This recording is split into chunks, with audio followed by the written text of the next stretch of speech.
fire up a cigarette.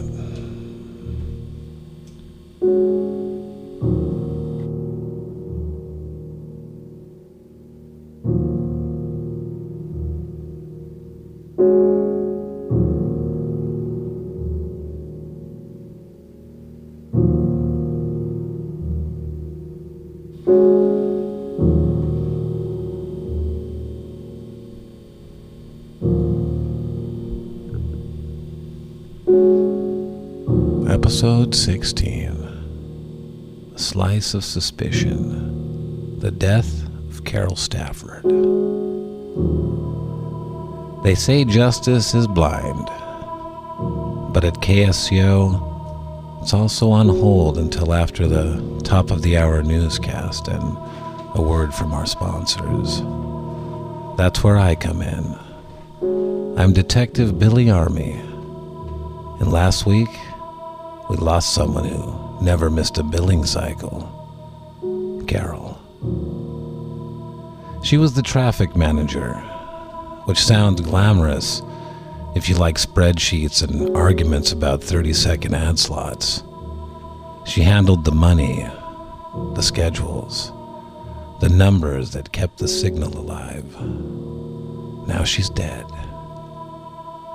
Face down in a frosted sheet cake left mysteriously in the break room, a happy employee appreciation day cake, except no one remembered planning it.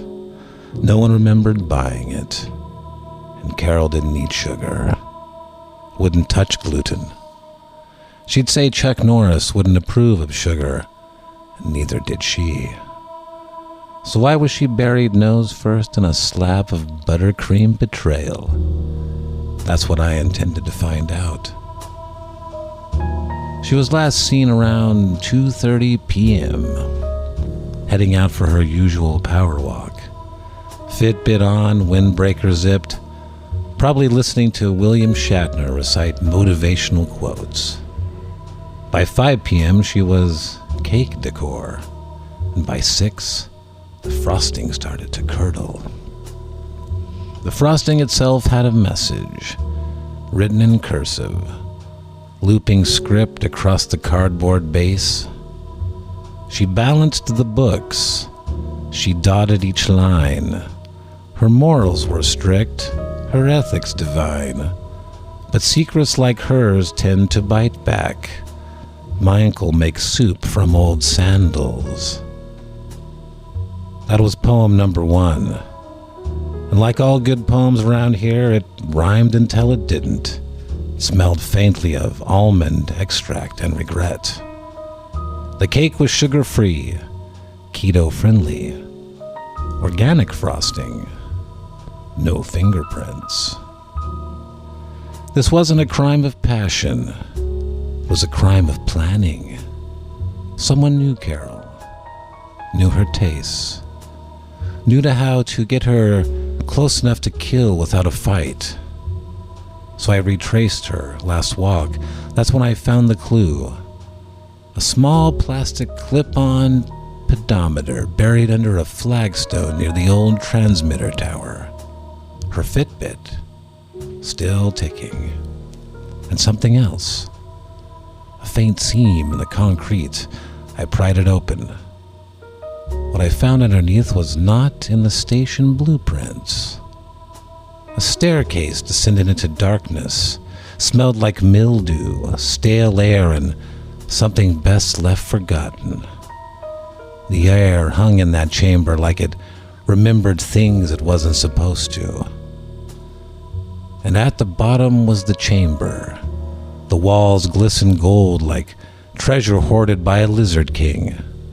Stone flowers, fossilized blossoms, extruded from the mineral walls like petals on paws. And in the center, a cave painting. It showed Michael's whirling, KSCO's owner, fluorescent green jacket and all, spearing a mammoth while waving a radio microphone. He looked majestic. It wasn't just a look-alike. It was him, Same jawline, same fluorescent hat, same unblinking stare you get when you suggest moving the noon show. And under the painting, scrawled in some kind of ochre paste, I sold the time slots. I paid all the dues. I tracked every ad, even weird ones for shoes. But someone dug deeper and cracked through the shell. My neighbor wears capes and collects spoons. I didn't know whether I was in a crypt, a shire, or an art installation from UCSC's Paranoid Anthropology Department. At the far end of the cavern, an underground river flowed calmly, then vanished into a crevice that led, best guess, right into Corcoran Lagoon. Locals have whispered for years about a tunnel system running from UCSC to the bay. Some say it's how the reptilians communicate from tenured teaching positions to their city council jobs, where they vote on zoning laws and secretly hoard library cards. Was Carol getting too close to the truth? Back in her office, I found one final clue.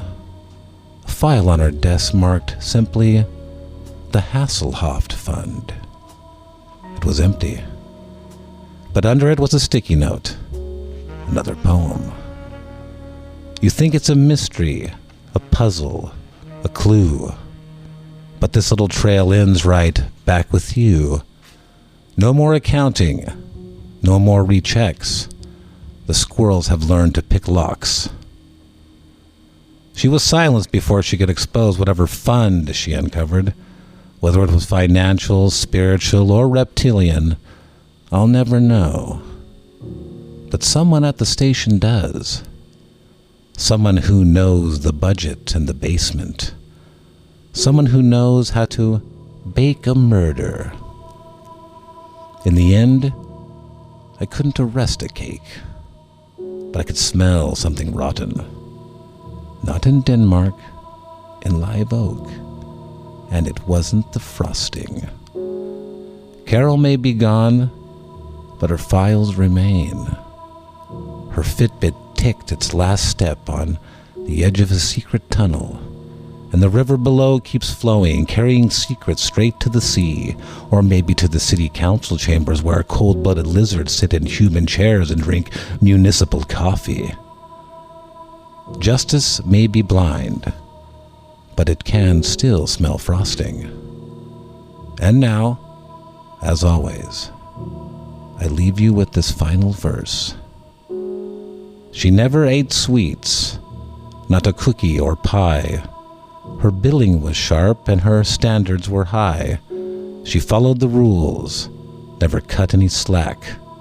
The raccoons have unionized behind the dumpster.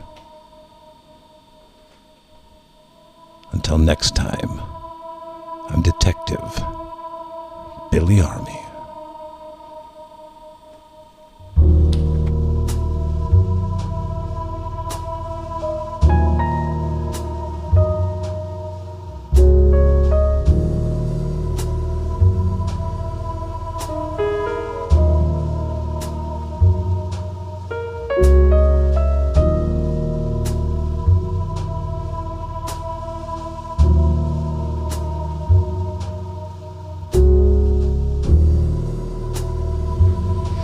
Billy, I hope Carol's not really dead. She writes the checks, dude.